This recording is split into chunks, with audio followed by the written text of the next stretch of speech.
Now, they are big, they are chunky, and they are ready for winter. The winner of the annual Fat Bear Week has been crowned. Can I say that?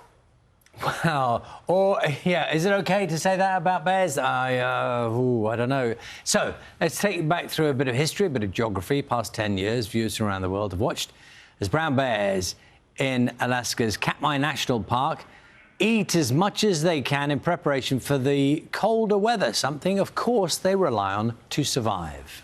And then millions of people vote online for their favourite larger-than-average bear. This one is big. This one is big. Here are some more of the contestants.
Who doesn't like seeing bears frolicking around in water? Let's talk to Sarah Bruce, who's a ranger at Katmai National Park in Alaska. Hello, Sarah. You've got, like, one of the best jobs if you get to see what we've just seen there, all those bears frolicking around, fattening up. How joyous is it? It's pretty special. It's really wonderful. I really do love my job. It's great to see the bears. So tell me what it's like when you see them and kind of what do they look like in terms of chubbiness, I don't know what else to say, on their way to being fat? Yeah, when you're out in Brooks Camp, it's about 30 miles away from where I am right now, and being the season that it is, it's starting to calm down out there. There's no staff out there right now, but as far as the bears go, it can be really scary to run into a big brown bear when you're out on the trails.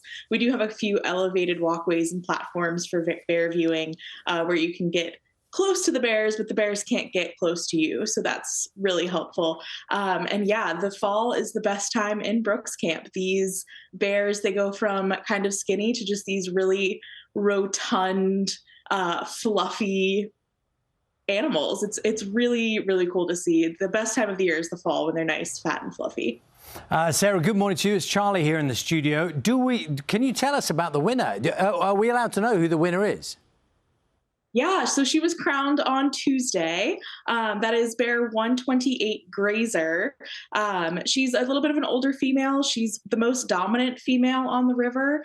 She started out the season with 2 cubs, unfortunately lost one, but this is her 3rd litter, and she has raised all of her cubs successfully. So she's the first mother bear to take the Fat Bear Week crown. We've had other female bears win, but not while any of them had cubs. So pretty cool to see.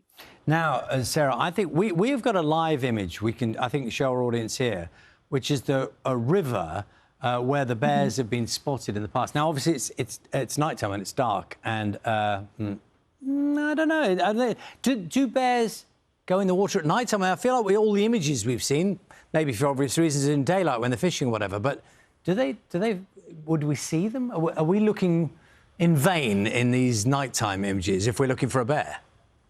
You might see a dark shadow. Luckily in Alaska, we get quite a few hours of daylight throughout the summer. So now we're in that season where we start to get dark, but we do see bears who are fishing more often at night than in the daytime. And that could be for many reasons. There are many visitors to that river in the summer, and some bears are not as tolerant of humans as other bears. So more bears may come out at the nighttime when there's less humans around.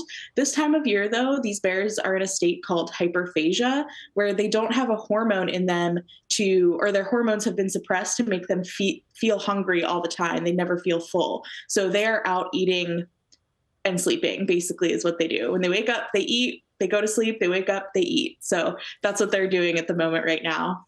Sarah, feel free to say no, but I would understand your role as National Park Ranger much more if you were wearing your hat.